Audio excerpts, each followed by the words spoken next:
Hello there. The EU Commission presented new measures to deal with crises. The reactions on those ideas vary indeed. According to a draft law that has already been made public, it should be possible in the future, for example, to make production specifications for companies in case of doubt. EU states could also be required to create reserves of important goods. It's still unclear whether the proposed law will present it in this form, at least when I'm filming this.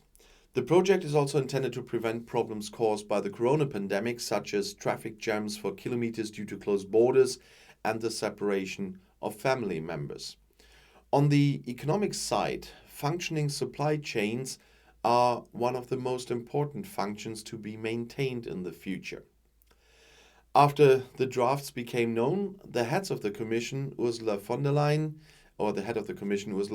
emphasized the need to broaden supply chains. But she also said, "I would very clearly refrain from making micro-regulations. That is not the job of the European Commission."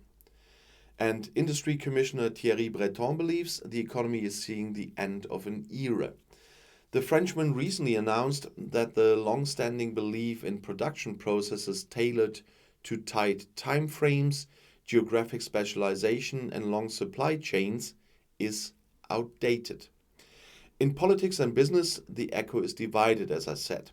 Many support better collusion and more elaborate contingency plans. The creation of an emergency instrument is the right answer to the experiences during the COVID pandemic, said, for example, Peter Adrian, president of the Association of German Chambers of Industry and Commerce, and he said that to the German press agency.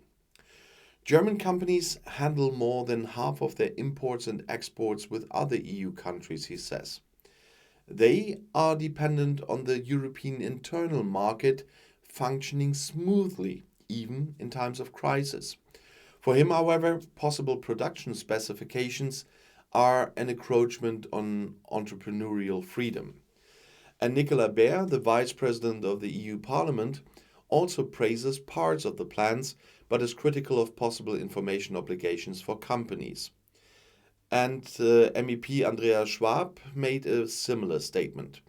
The chair of the Internal Market Committee of EU Parliament and Anna Cavazzini would like greater protection for freedom of travel in times of crisis. To protect the common internal market, the European Commission wants to give companies and EU member states less scope to go it alone in the event of a crisis. Specifically, it should be possible to ban measures that restrict freedom of travel or, in extreme cases, to make binding specification for companies, for example, to give priority to certain orders, as the Brussels authorities announced on Monday.